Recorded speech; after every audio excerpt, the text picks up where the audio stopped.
This is Talking Foreign Policy, a critical look at Canada's role abroad, and I am Eve Engler. Today we are going to talk about Ukraine.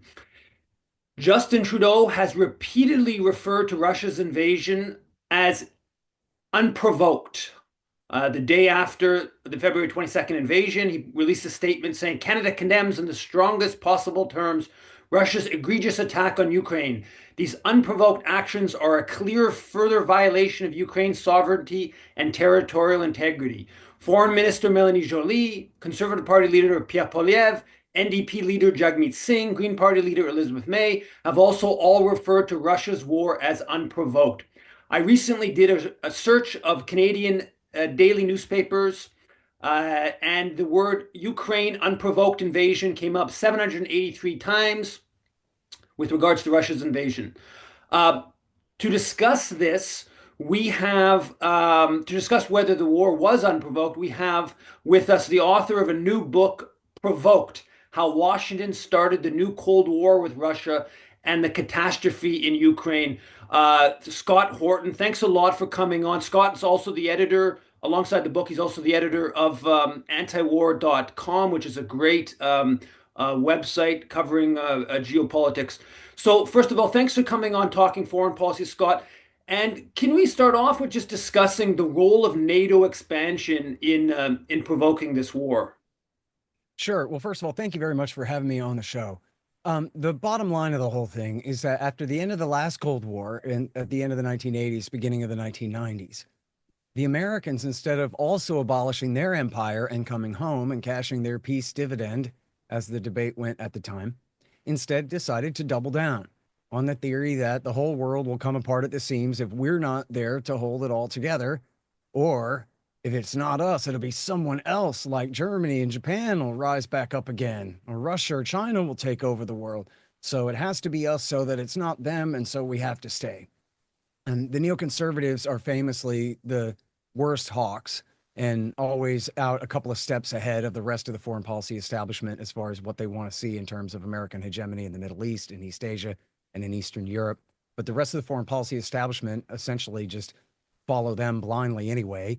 And there are enough, aligned interests, I guess, that they all essentially have gone along with this plan for global hegemony. They call it the liberal rules-based world order, but what they mean by that is that the American National Security Council will decide rather than the United Nations Security Council, which I'm not a big fan of the UN. In fact, if we got out, I'd be fine with that. But as it stands, that's the treaty that says we're not allowed to start a war unless we have an agreement between the other major powers that won World War II that sit on the UN Security Council with us. And so, because of that restriction getting in America's way, they just ignore that. They've created a new world system to essentially replace the post World War II system.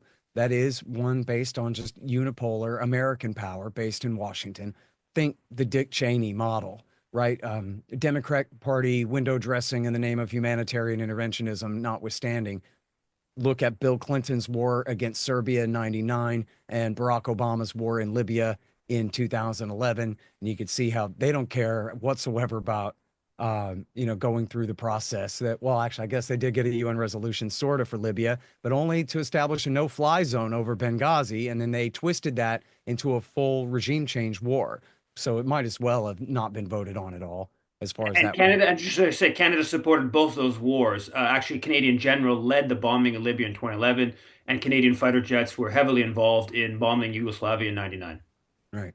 And so, and really, even Afghanistan, they claim that it's Article 5 self defense, but it was Al Qaeda that attacked us from a hideout in the Nangarhar province. It was not the Taliban that ruled the nation state of Afghanistan at the time, who Bill Clinton, of course, had given the nod to the Saudis and the Pakistanis to put in power only 5 years before. But anyway, um, so they used that as an excuse for a 20-year NATO war in Afghanistan that was also really essentially an act of aggression against the people of that country. But anyway, that's sort of off the point. The real point is that the world order is as established by Washington and its allies rather than by the multilateral set of compromises represented in the UN Charter. And see, when the Soviet Union fell apart, or I guess I should say, when the Soviet Union, stayed in Eastern Europe, and the West created NATO and the Soviet Union, the Warsaw Pact in the old Cold War years, there was this balance. It wasn't a matter of cooperation between the major powers, but it was a matter of Russia, though not being nearly as wealthy, still controlling enough of the landmass of the earth, and at first there, at least, in alliance with China, that they were able to balance out Western power, at least to some degree. After the Soviet Union fell apart, then essentially there was no one in America's way. And the problem then is overextension, and America going ahead, our US government making bad decisions and creating policies that ultimately are detrimental, not just to the people of, say, for example, the Middle East and Eastern Europe, but for the United States as well. See, for example, our $36 trillion national debt, which there was a national intelligence estimate a few years ago that said that that is the single greatest threat to the United States of America, is our government's overspending on essentially more than anything else other than, welfare for the elderly and so forth, is the world empire, which costs over $1 trillion a year. And that's a huge part of that debt. So in other words, it's been in the interest of some politicians to overextend the American empire at the expense of the people of the world and of the United States. And so then NATO expansion is the heart of this. This is America's military alliance. So expanding NATO, what that really means is expanding and perpetuating American dominance in Europe. It's either going to be us or it's going to be the Germans and the French and the Poles and the Brits fighting over which of them it is. So instead, it'll be us. And they will all acquiesce to that. The problem is, of course, that the Russians remain on the outside. So as long as the Americans continue to expand their so-called security umbrella and bring more and more countries into the NATO military alliance, but never Russia, the more the alliance itself is seen as directed against Russia. And remember why Stalin kept all of Eastern Europe after defeating the Germans in World War II. It was to have that buffer zone to protect the Russian Empire in one sense, the Soviet Union, but to protect Mother Russia from invasion from the West by forcing them to have all of this buffer territory to go through, Eastern Germany and all of Poland and the Baltics and Ukraine and Belarus and whatever before they could get to Russia. So this is their same problem going back for millennia. They're wide open to invasion from the East and the West. And their foreign policy is always very paranoid for those reasons. And so, importantly, as I show in the book, all of the American wonks who were behind NATO expansion, not just the ones who opposed it, and many did, but even the ones who supported NATO expansion, recognized that we really are picking a fight with the Russians here. And mostly they would rationalize by saying, well, what are they going to do about it? And they really would talk that way and say, Madeleine Albright said, look, if expanding NATO actually ends up picking a fight with Russia, well, then at least we have NATO. So it's our military alliance. So even if it's a self-fulfilling prophecy here, we'll have a military alliance so strong that the Russians won't dare to mess with it. So this then, it makes sense from their point of view in the process while they're doing it.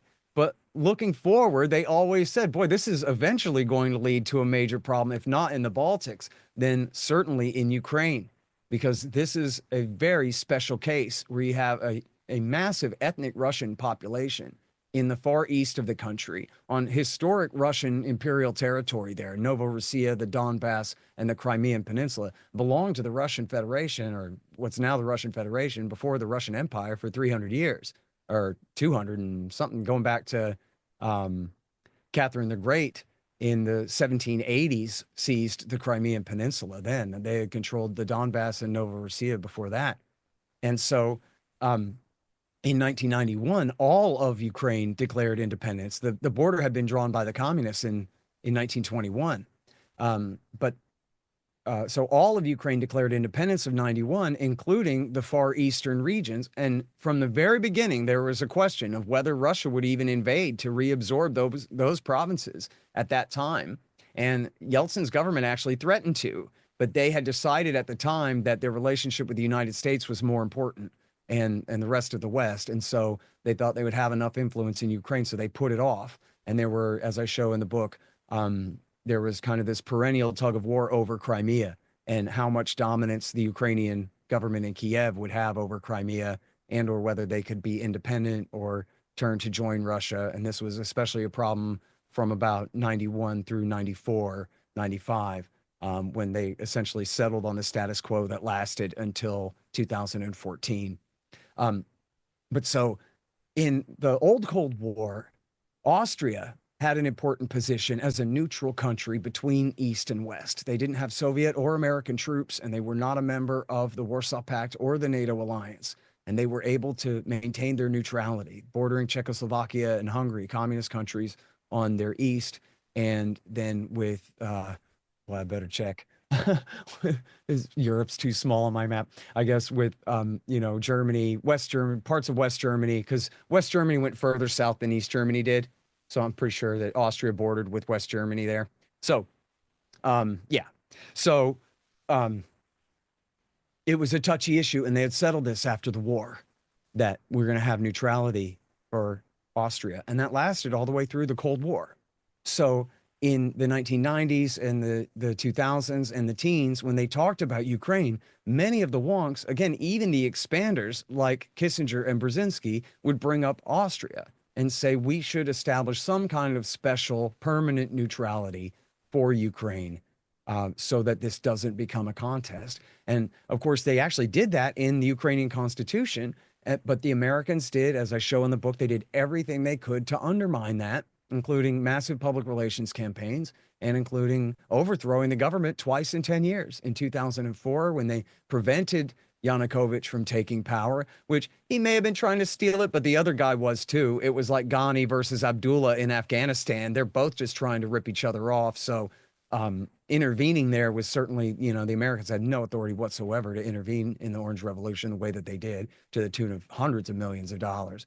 And then the same guy won just a few years later in 2010, crushed the victors of the Orange Revolution in the election of 2010. And then they overthrew him again in 2013 and into 2014 there. And we talk all about that if you want to get into that. But the point is that this is how America wrested Ukraine away, not really from Russian dominance, but just from independence and neutrality. And I'm not justifying the Russian invasion. If you look at the title of the book, it's called Provoked, not Justified, not he had no choice, or, this was a wonderful thing or anything like that. But just the reality was that the Americans put the Russians in the position to decide whether they were going to allow a full-fledged NATO country, or at least a de facto one, armed up by the United States and under the control of the United States on their border. As Putin put it in his declaration of war, essentially paraphrasing, we tried independence, but it turns out there's no such thing as that. If we let Ukraine be independent, America will dominate it and turn it into, he said, a colony, which is actually kind of true. There's testimony, I quote, the block quote in there of Victoria Nuland. It's unbelievable. If it was coming from anyone else, I don't know if I would think that it was credible. It's Victoria Nuland's testimony before Congress, and she's explaining how there are American government officials throughout every bureaucracy in Ukraine, in their Department of Justice, in their Department of Interior, in their training up all their lawyers and judges, and picking winners and losers to run various departments and agencies all throughout. And we know now from later reporting that CIA was there in full force from 2014 on. The New York Times finally caught up with others and explained all of that. And so it was really not much hyperbole to say that America had essentially colonized Ukraine, was not just, was not just preventing Russia from having it. They were taking it for themselves and putting the Russians in the position to say, well, if that's the choice, then no. And this is, look, Putin had warned this as as early as the Bush years. He had said, listen, I will wreck Ukraine. That's Mearsheimer's paraphrase. I will wreck the country before I let you take it, right? And he had told that to W. Bush. There was one quote that was seemingly from a not as credible Russian source, so I didn't use that one. But there's another quote from William Burns, our current CIA director under Joe Biden. He quoted Putin from 2000, and it was either Munich in 07 or I think it was Bucharest in 08, saying that if you go this far, then I'll make it impossible. He said, Ukraine's not even a real country. The East came from us. The West came from Eastern Europe, meaning Austria, and it had been ruled by Austria and then Poland, the far western parts of Ukraine. And he said, so it's a fake country anyway, and I'll just break it before I let you join, bring it into your alliance. And so, um, the analogy is essentially America put Putin's back up against the wall, and he decided not to wait until we got him all the way in a corner. I don't think, again, that it was justified for him to go to war. I think he could have found other ways to solve it. And I'm leaving out a lot. Of course, there was the whole civil war between 2014 and 22 and all that. We can talk all about that. But the bottom line was America was making Ukraine a de facto member of our alliance and essentially forcing, to coin a phrase, the Russians to choose now or later. And so they chose sooner. And I should say, with the expansion of NATO eastward, the Canadian government was promoting that. Jean Chrétien, when he comes to office in 1993, begins promoting that pretty strongly, publicly, even kind of pushing Clinton on that issue to go even move forward faster. And then, of course, in 2008, when the infamous NATO summit in Bucharest, the Harper government really promotes Ukraine joining NATO, and that's partly when that really explodes. But you talked about the Orange Revolution and then 2014. You mentioned that briefly. Canada also played a very important role in the Orange Revolution in 2004.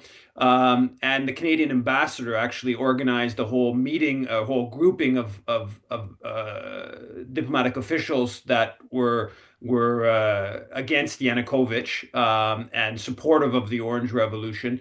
And Canada put a lot of money into backing the sort of opposition groups in Ukraine, the sort of quote unquote pro-West or anti-Russia opposition groups. And then also in 2014. Can you talk maybe a little bit more detail about 2004, but also maybe more specifically the ouster of Yanukovych, which I should say that the Canada sent lots of electoral observers in 2010 who were against Yanukovych, but they all recognized that Yanukovych's election was legitimate, and then still basically immediately worked to destabilize his government, and ultimately, supported the ouster of Yanukovych. Yeah, so can you talk a bit more of the sort of funding of opposition groups and 2014?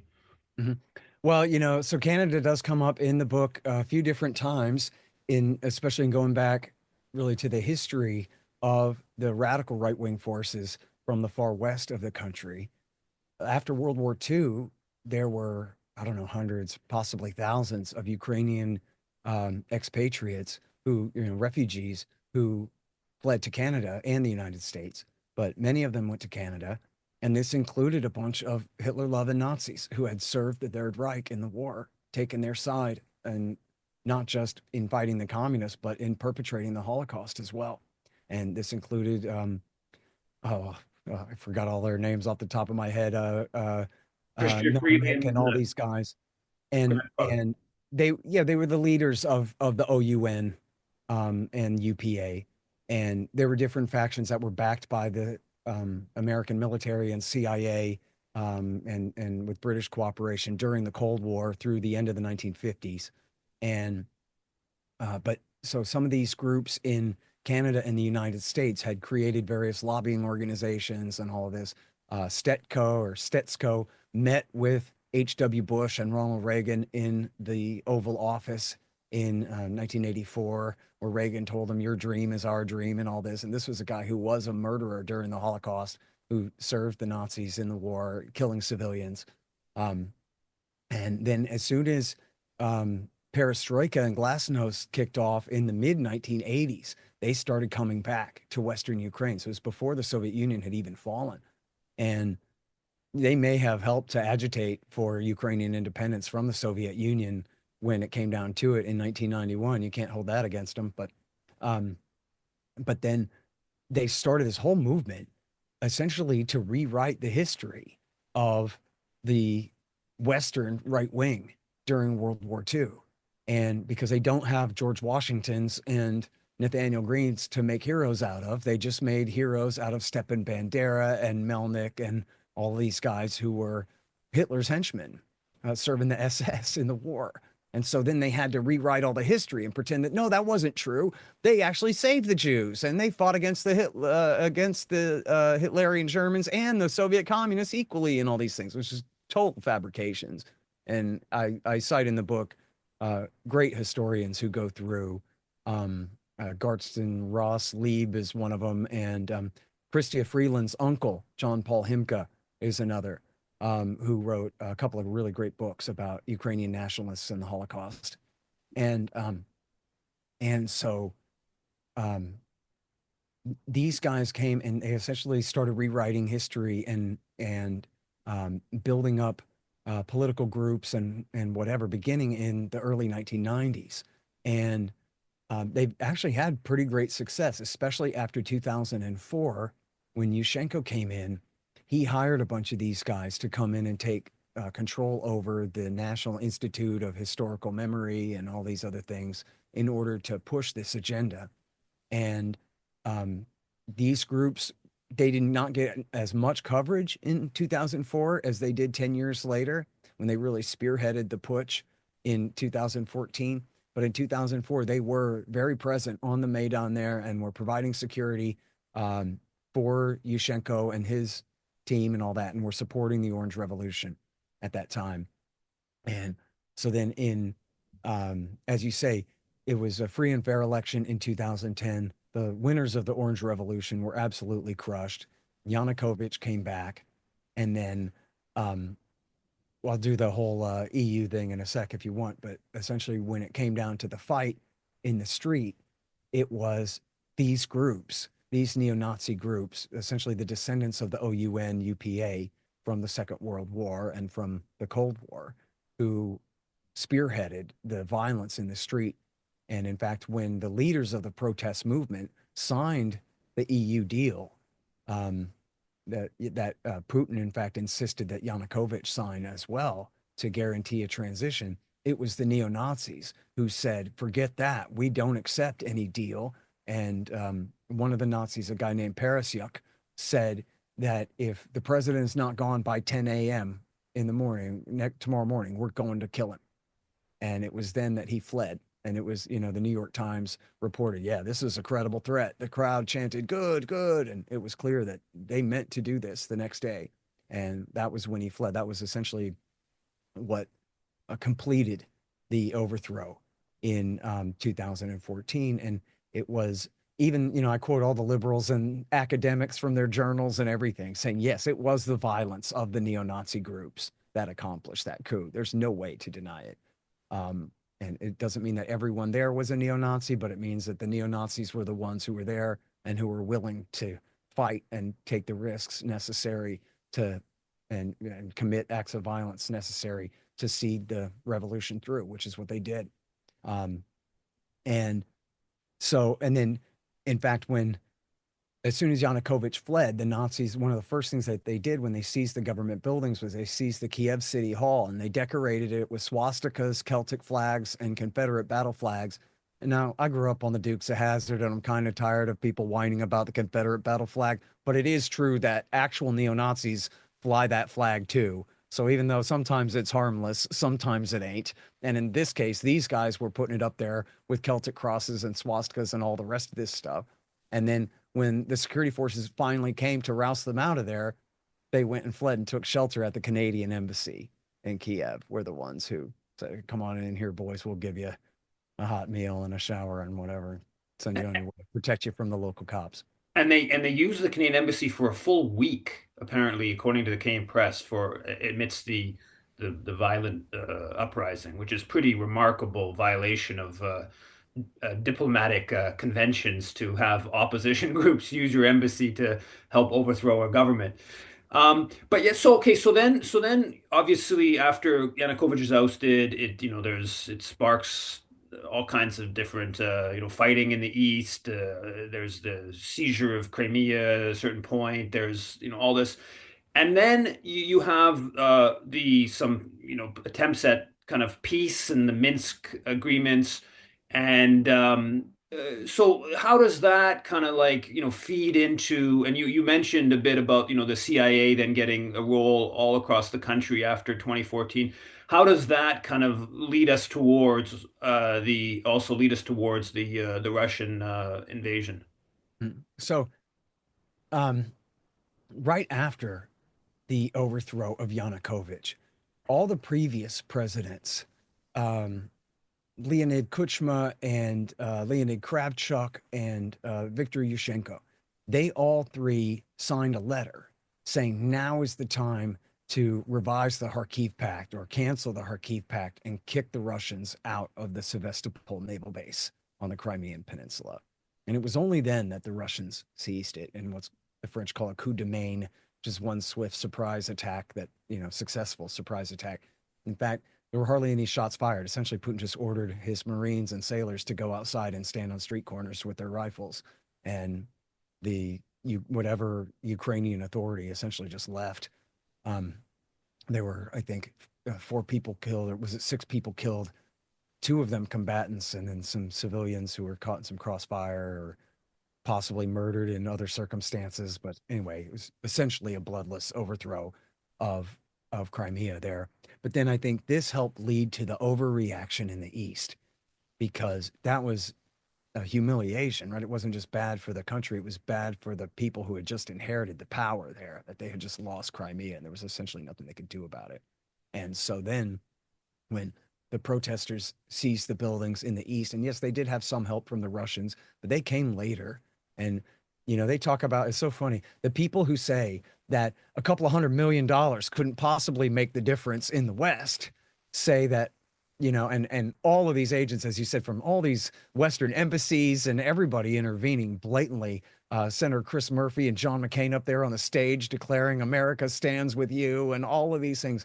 Oh, that's nothing. Or how dare you deny the agency of the people there just because they're cashing checks for tens of millions of dollars from the agency and their sock puppets at USAID and NED and the rest of this. But then they go, oh, did you hear that 2 ex-Russian military officers came to help lead the protests in the east of the country?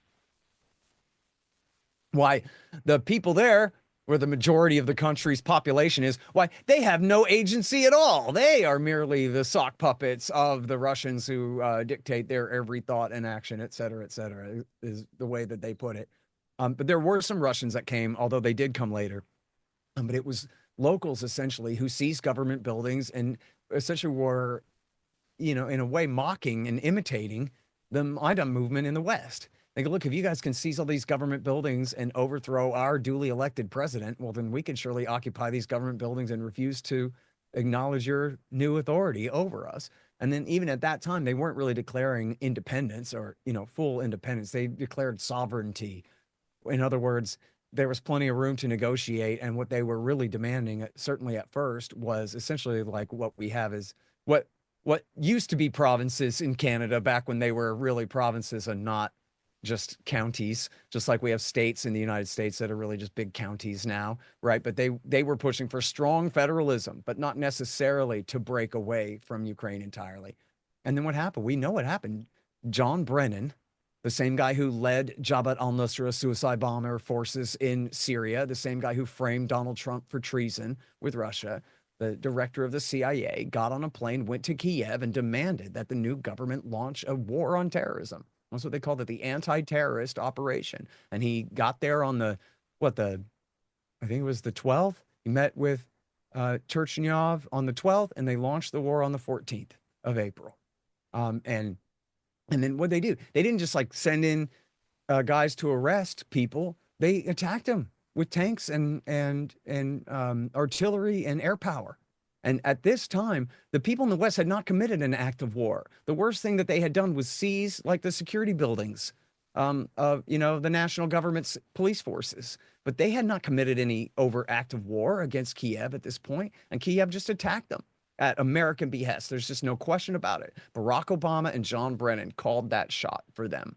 And they launched this war. And of course, Poroshenko came in right at that time and said, the war won't even last a week. We're just going to go in there and roust them out, right? Like Operation Decisive Storm in Yemen that lasted for 10 years, right? Same thing here. Oh, we're just going to go in there and whoop them real good is what we're going to do. And then that didn't happen. And in fact, a huge portion of the army defected to the other side.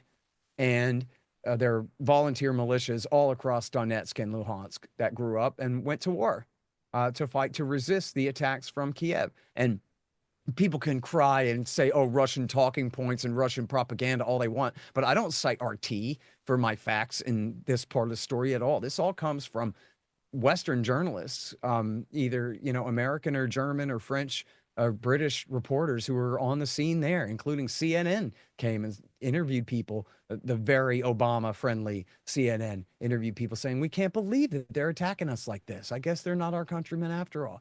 And all of this. And Keith Gesson from the New York Times witnessed hundreds of thousands of people turning out to vote for the strong sovereignty vote or the independence vote in sorry, I'm going to say April. I hope that's right. But anyway, that late spring or that summer when they were voting. That guy's no Russian apologist or Putin talking point repeater. He's just a journalist on the ground and saw that, yes, there is real spirit among the population here for this. It doesn't mean that they all agree about it. There's no such thing as the people of the Donbass. But there are the people who live there, and a great many of them certainly felt that way at that time, despite whatever claims that you're just not supposed to believe that because they shout at you that you're not. It's true. And then Kiev couldn't win the war. And so they fought on and on this, what they call, well, first of all, they fought like a pitched war for the first almost year. They had their first peace deal. You mentioned Minsk. That was in November of 2014. And then they added an addendum that had a little bit more specifics to it. But that didn't quite take. And there was another major battle in Debaltsev. I'm sorry, I can't pronounce these names right, but in beginning in late January and into February of 2015, where Russian forces, as they had in August of 14, Russian forces again intervened and handed a pretty brutal defeat to the Ukrainians. So then, and that was when Angela Merkel came to Washington and told, maybe that had been in November. Anyway, Merkel told Obama she was going to deal, and they went to Minsk and they hammered out Minsk 2. And the deal with Minsk 2 was that they would hold elections and work this out. Then the Ukrainians, backed by the Americans, who had not been part of the negotiations, although Obama's government rubber stamped it and the UN Security Council rubber stamped the deal, making it international law, supposedly, with American support, Kiev changed the order of operations, said now they have to have verifiable proof that the Russians have no forces anywhere in the country, and in fact have even abandoned their border posts and turned the eastern border of Ukraine back over to Ukrainian forces. So in other words, after Ukraine completely rules all of the Donbass again and has an unquestioned monopoly on military force there, only then will they allow their elections to be held. Because otherwise, it's an election held under the Russians, and that couldn't possibly be fair. But that was the deal and that they had signed. But with American support, they then refused to implement that deal through the end of the Obama years and through all 4 years of Donald Trump. And of course, Trump had been framed by John Brennan for high treason with the Kremlin for being, of all, it sounds so completely stupid when I say it. If I didn't know that you remembered it, I would be worried that you would think that I was a kook just making up the most ridiculous lie to even tell you that they made up the ridiculous lie that Donald J. Trump was a Manchurian candidate, a brainwashed, blackmailed, compromised spy agent traitor of the Russian Federation under the complete control of Vladimir Putin's Kremlin. And of course, they might as well have just tied him up with barbed wire. And he had no control over his own Russia policy the whole time, except when he went along with what they wanted, which is, was often enough, I guess, but it's not really him getting his way. And he said explicitly, like, geez, the way politics are right now, it wouldn't be wise for me to make this conciliatory move toward the Russians. He said it in that way. His son said, oh, now call us Russian traitors now that we've bombed Syria. Vladimir Putin's friend. So these politics had huge incentives weighing on the Trump administration and how they behaved. And then I mentioned Keith Gesson from the New York Times.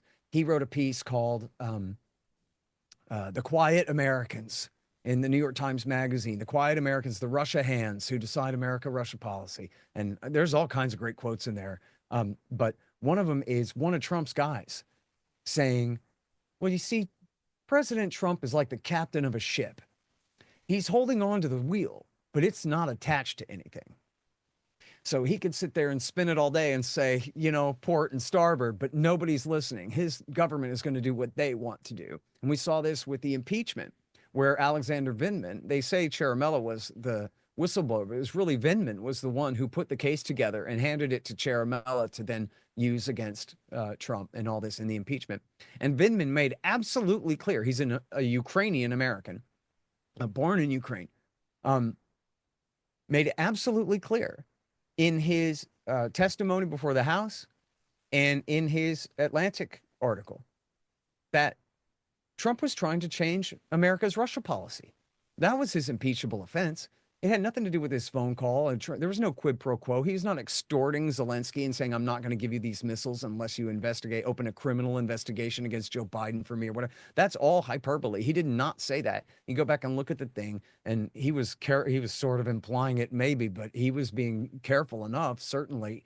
And yet Vindman explained clearly that, listen, we, the U.S. government, have a Russia policy.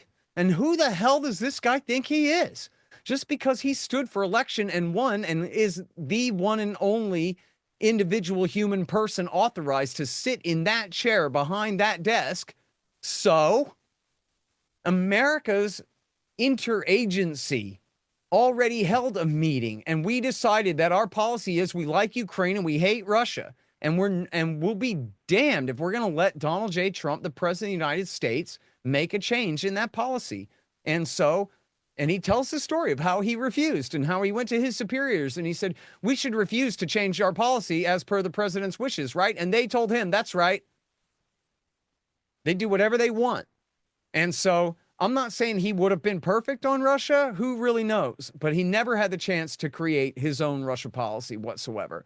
You know, I had told him, not that he reads his Twitter, but what he should have done as soon as he got in office was he should have fired everyone and the top 20 people at all of the agencies. And then he should have invited Vladimir Putin to Washington, D.C., take him out to a ball game, take him out to dinner, and then sign a badass new hydrogen bomb treaty and shove it down the Democrats and the CIA's throats.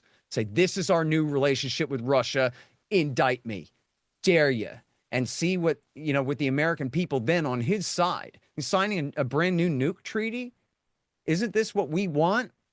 The liberal Democrats would have to say to each other before they got that caught up. This is like right when the Steele dossier is just coming out. So they hadn't had a chance to go completely off the deep end yet. If he had started his presidency kind of culture jamming the Democrats in that way by really outflanking them on peace and in a serious way, he might have been able to do it. But frankly, wasn't strong enough, and he didn't know that he could have appointed a cabinet full of America Firsters who agreed with him about this stuff. So what did he do? He appointed all horrible hawks on everything. And personnel is policy, as we've seen. And so there was just nobody. The only person who agreed with him on, say, Afghanistan, Russia, stuff like that was Steve Bannon, and he was gone by July. You know, I never had that much sway anyway, and I don't think was that good on Russia anyway. But there was essentially the rest of his cabinet was all a bunch of James Madisons and Rex Tillersons, and they weren't going to let him change America's foreign policy whatsoever any more than Alexander Vindman was. And then so Biden comes in, and you know, I think they decided early that the Russians had made the decision that they were going to invade. In the book, I cite a few sources saying that they think that it was when Zelensky seized Viktor Medvedchuk's media company and shut him down, and I think had him arrested or whatever, but confiscated all his property. This is the man who Vladimir Putin is his daughter's goddaughter. Putin is his daughter's godfather, is what I'm trying to say. So they're very close. And this is Putin's like most important oligarch ally in Ukraine. And with Biden's encouragement, Zelensky cracked down on him in March of 21. And it seems like that was the last straw. It was after that that Russia started building up military forces um, in the adjacent territories on the other side of the border there. And then when Biden went and met with Putin in July, essentially he said, look, man, um, you're paranoid. NATO's a defensive alliance, and I'm not going to bring Ukraine into NATO soon anyway. So that ought to be good enough for you. But it wasn't good enough for him. And they started another in September. Zelensky came to town, and the State Department released a new thing saying that they were going to, continue on the path to. They reaffirmed the Bucharest Declaration, and they continue to insist that Ukraine is on the path to NATO membership. Then in October, the Turks sent a bunch of drones to Ukraine that they started using in the Donbass, which was against the Minsk II deal and a major escalation of the war. And then in November, the Defense Department put out a new statement talking about NATO integration and interoperability. And that means standardizing the Ukrainian military so that even if they're not full-fledged members of NATO, that means that their military would be an auxiliary of NATO, just like the rest of them, if there was a war with Russia, that their military would be at the service of NATO and would serve under American command and control systems and the rest. And so this was, as Mearsheimer and Waltz, the deans of the realist school of foreign policy in America, had said for years, that America was making Ukraine a de facto member of NATO. But see, there are plenty of scholars who said that, and wonks and interested people said, this is the worst of both worlds, right? We're willing to promise them that they'll be a NATO member someday, which is the same thing as threatening Russia, that they will be a NATO member someday. And we're going to arm them up. We're going to increase their military capacity, and we're going to increase their integration with our alliance system, but without giving them the Article 5 war guarantee. That, if they had just, my theory is if they announced that they were going to really sign a treaty and bring Ukraine into NATO previously, that Russia would have just invaded then to prevent that from happening then. But certainly here, we're giving them everything but the war guarantee. We're giving the Russians every incentive to attack them without the one big disincentive from attacking them, which is a threat that we would really jump in.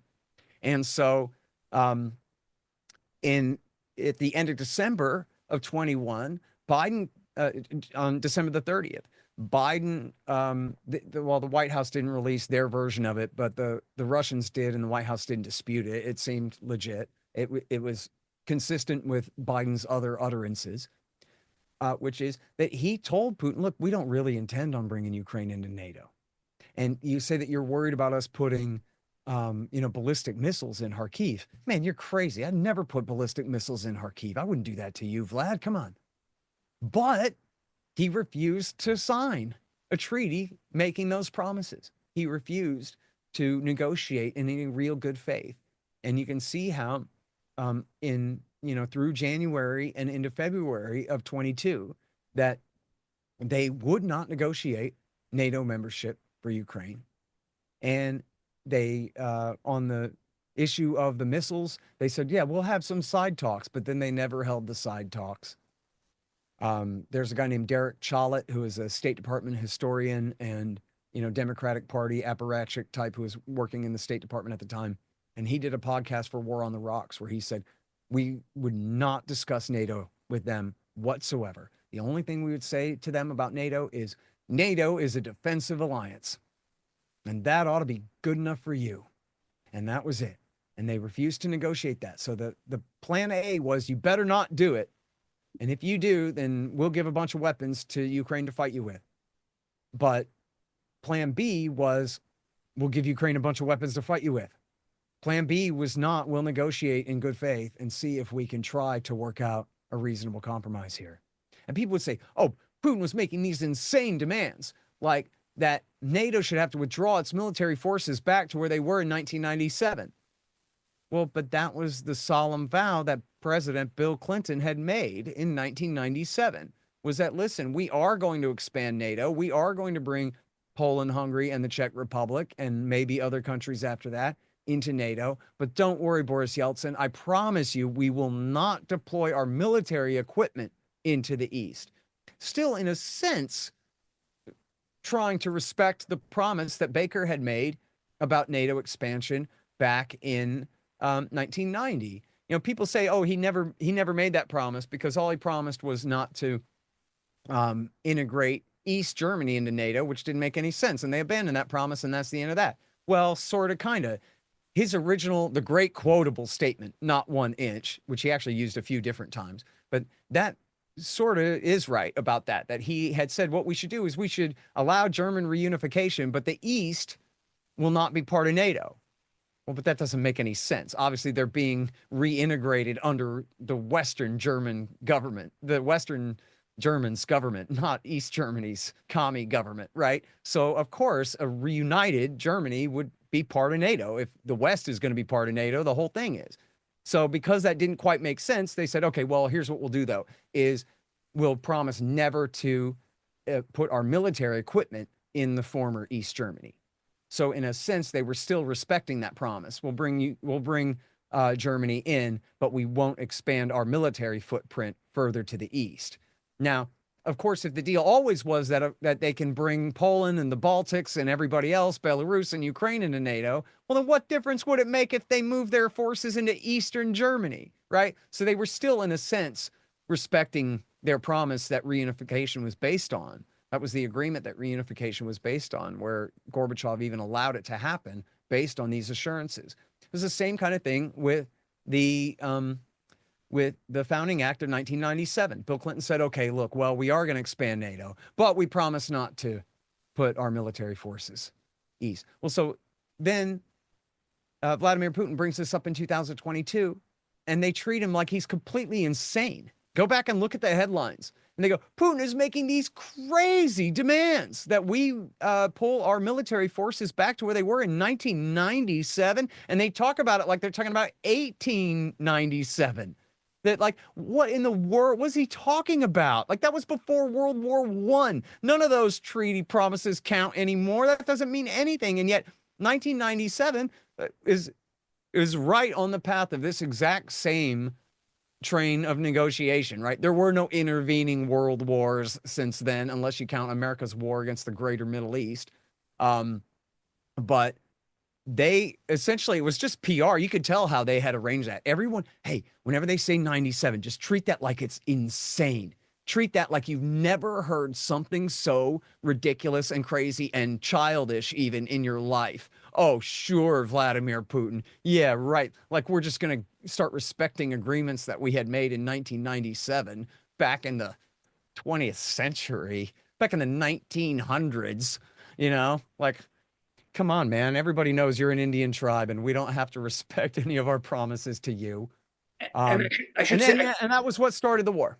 I should say that, when we talk about that, about the NATO expansion eastward, there's since 2017, Canadian troops have been based in Latvia on Russia's border, heading up a NATO mission there. And now that's up to over 1,500 Canadian troops in a quasi-permanent uh, uh, military presence on Russia's border. So when you go back to the, not 1 inch eastward, and now you look at, Canadian troops being there, I think it's about 4,000 NATO troops in total in Latvia, and then of course in the other Baltic countries. The other thing I want to mention when when we're talking about this kind of after 2014 or the Minsk II agreement, and then kind of undermining that, it's important to note, and also I should say in terms of the interoperability question, Canada began the Operation Unifier in April of 2015 to train Ukrainian forces, and that was explicitly about Ukraine, the whole interoperability question of training Ukrainian forces to be interoperable with NATO, and that was,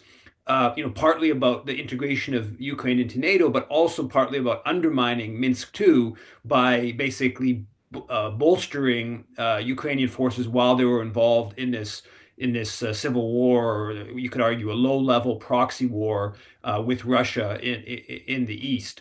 Mhm. So that's some I think some background that's important, the Canadian angle. But We don't have that much time left. I did want to sort of bring, okay, so, the first question goes, so if you accept that it was provoked, and I think that the case you've made is absolutely overwhelming, how does that change how you look at, going forward? And then also maybe just a little bit about, kind of tie that in a bit with, what seems to be increasingly clear. I mean, people have been arguing this for a while, but this is really a war to, fight to the last Ukrainian. Now we have a situation where U.S. officials are quite explicitly saying you need to drop your age of enlistment down to 18, and basically you need more bodies to be put into this horrible, devastating war. So yeah, so maybe a bit about kind of like how do we go forward, or what, provoke question and all that stuff. Sure. Yeah, I mean, I think it really does change everything, right? It's if you take the analogy from September 11th, that look, these horrible terrorists hate us because their religion makes them hate goodness. And so now we're on the defensive and we have no choice but to attack, I don't know, say the Baathists in Iraq who hate and fear these very same terrorists, whatever, right? People will go for that if their premises are all false. They don't really know what's true or who did what or how Bill Clinton's terrorists, who were our friends 4 weeks ago when they were fighting in Macedonia, are our enemies now.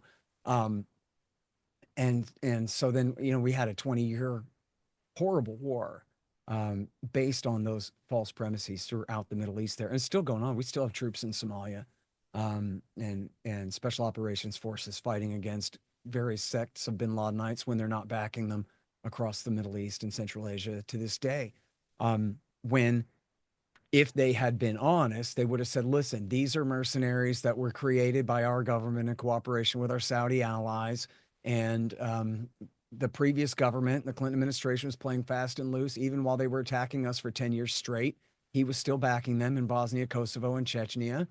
And yet, geez, my father's policy, George W. Bush talking, my father's policy that Bill Clinton inherited of bombing Iraq from bases in Saudi Arabia radicalized enough of these guys that they wanted to kamikaze our towers and our Pentagon. And that's what happened, everybody. So you see, we have to stop bombing Iraq from bases in Saudi Arabia. We have to stop supporting Shimon Peres and Naftali Bennett when they're massacring women and children hiding in UN shelters in Lebanon in Operation Grapes of Wrath and similar exercises. And then Ronald Reagan and my father and Bill Clinton's terrorists will be our friends again, and we can use them against Bashar al-Assad and whatever, right? He could have just said that, but instead he said, no, they hate our freedom, and so now we have to do whatever we have to do to defend ourselves from this menace. It's the same kind of thing here, where if Biden and his people had been forced to say, listen, my predecessors and I have had a pretty aggressive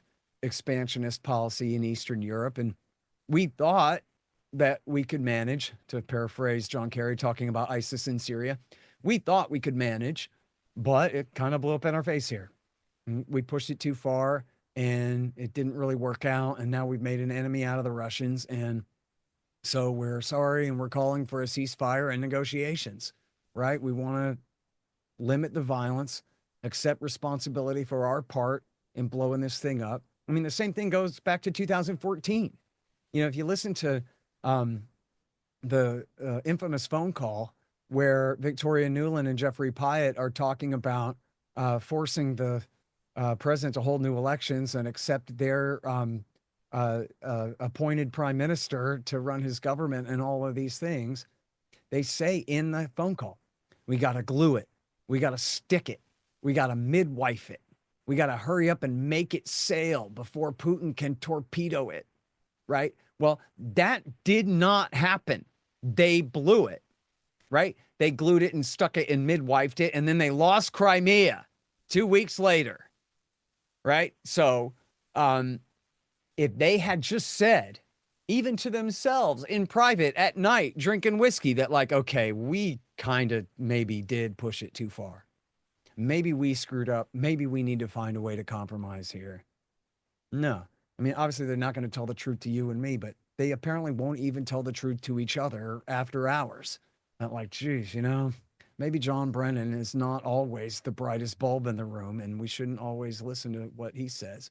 And so they just persist. And if you listen to Joe Biden I mean, Joe Biden is the perfect avatar for the American empire at this point. This senile, doddering old fool who all he can do is speak in these historical analogies about historical events that he doesn't even understand or really know anything about. But he does know that Putin is Hitler and that means he has to be Churchill because the only other option is be Neville Chamberlain, the greatest disgrace to all of humanity who ever lived, who tried to make a peace deal with Hitler and blew it. And it didn't work. And so you can never be Chamberlain. You have to always be Churchill. You have to always be FDR. And you have to always face down your enemy. And that's what they've said about every enemy from since the end of the Cold War anyway. Manuel Noriega, David Koresh, Saddam Hussein, a couple of different times, bin Laden, Gaddafi, Assad, all of them, they're all Hitler. And Vladimir Putin, of course, is Hitler, because that's how you justify starting a war against a country that hasn't attacked you. Everybody knows America should have declared war on Germany in 1933, man, and or something. I don't know. They never say that part out loud exactly, but yeah, that's essentially the presumption, and that's the way Biden thinks and the way his cabinet thinks. They know, and I don't mean to like excuse their behavior like I'm rationalizing or justifying it, but I'm saying this is how they rationalize it and justify it. Just like Vladimir Putin, I'm sure, with his people, insists that he's doing the right thing, forced into it and has no choice but to go and save the people and whatever, like in their narrative. And in fact, in the declaration of war, you know how in America, and I'm sure this is the same in Canada, they always talk about Munich, right? Neville Chamberlain at Munich. That was where he sold out Czechoslovakia to Hitler, and then Hitler turned around and attacked Poland anyway, not even a year later, right? Well, the Russians have the same story, only instead of Munich, their story is the Molotov-Ribbentrop Pact, the peace deal between Hitler and Stalin. It's also known as the Hitler-Stalin Pact, where they promised not to attack each other, which Hitler broke that promise and attacked the Soviet Union 2 years later, right? And so Putin invoked his Munich, the Ribbentrop Pact, and said, appeasement doesn't work. We know from history, when you try to appease the Western dictators, they'll come after you anyway. And we cannot make that mistake again. We have no right to make that mistake again. And now, America lost 400,000 in World War II. Canada, I think 75, 80,000. The Soviets lost something like 25, 27 million people fighting the Germans in World War II. And that includes not just Russians, but Soviets, who others under their control who'd been conscripted and forced to fight. But still, you're talking almost 3/10 of millions of people killed. And so you want to talk about the lessons of Munich. The Russians take those lessons really hard, the same way. He talks about the same as just like an American, talking about Munich, only talking about Molotov-Ribbentrop and saying, appeasement does not work. And so we have to go ahead and attack now. And which just goes to show, the mirror image sameness of the Americans and the Russians here. This is why it's so silly when they say that, Americans are in this cult of Putin, Americans serve Russia, or repeat Russian propaganda, or what. Like, what does Vladimir Putin's Russia have to offer any Americans ideologically or otherwise to identify with, right? We already have center-right Republicans, like that's what he is.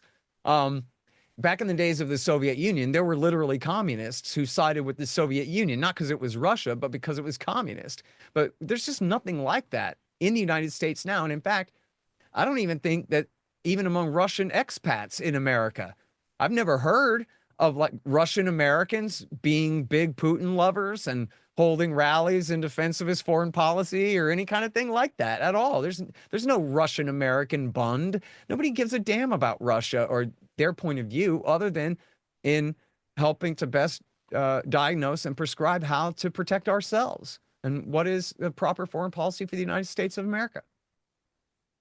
Yeah, that history of understanding how we've got to this war is obviously essential in putting an end to it. And I think we both agree that as quick as possible, this war needs to be ended because it's devastating principally for Ukrainians.